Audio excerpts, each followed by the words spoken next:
America అధ్యక్షుడు Donald Trump తనకు Nobel అవార్డులు కాబట్టి నన్ను గుర్తించట్లేదు, నోబెల్ శాంతి బహుమతికి నేను అర్హుణ్ణి అని పదే పదే చెప్పుకుంటున్నాడు. చెప్పుకుంటే రాదు, చేతల ద్వారానే ఎప్పుడైనా కొన్ని ఇలాంటి అవార్డులు వస్తాయి. ఒకవేళ ట్రంప్ గనక నోబెల్ శాంతి బహుమతి ఇస్తే ఆ నోబెల్ అవార్డ్స్ మీద ఇప్పటివరకు నా మాత్రం గౌరవం నాలాంటి పోతుంది. నువ్వు చేస్తుంది ఏంటి? నిన్ను ప్రమోట్ చేసింది ఎవరు? పనికిరాని పాకిస్తాను నీకు నోబెల్ శాంతి బహుమతి ఇవ్వాలని ప్రమోట్ చేస్తుందా? మొన్న భారత్పై ఏ స్థాయిలో అటాక్ చేసింది?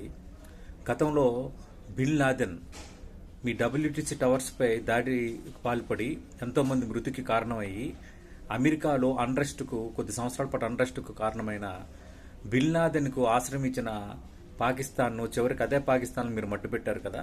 అవన్నీ మర్చిపోయారా? అమెరికా తీరే అంత.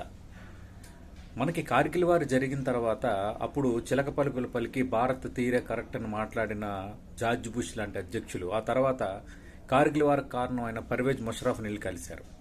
అంతకుముందు క్లింటన్ కూడా అదే విధంగా వ్యవహరించాడు. అంటే ఇది ఏం కల్చర్ అని, అంటే ఏమి అమెరికా మెంటాలిటీ, అమెరికా విధానం? అమెరికాకు అన్ని విధాలుగా భారత్ బాసటగా నిలుస్తోంది, వాణిజ్య సంబంధాల పరంగా, ట్రేడ్ పరంగా, అన్ని రకాలుగా. కానీ ఆ పాకిస్తాన్ నోబెల్ శాంతి బహుమతికి ప్రమోట్ చేయటం, పాకిస్తాన్ ప్రధాని కాకుండా, ప్రధానికి సిగ్గుండాలి, ప్రధాని కాకుండా ఆర్మీ చీఫ్ను నువ్వు వైట్ హౌస్కి పిలిచి నువ్వు భోజనం పెట్టి దేశాలకు సంబంధించిన వ్యవహారాలు ఆర్మీ చీఫ్తో మాట్లాడటం, అది పాకిస్తాన్ చూస్తుంటే నవ్వొస్తుంది, అమెరికా తీరు చూస్తుంటే అసహ్యమేస్తుంది. నీలాంటి ట్రంప్, నీలాంటి వాళ్ళకి ఇచ్చేది అవార్డు శాంతి బహుమతి.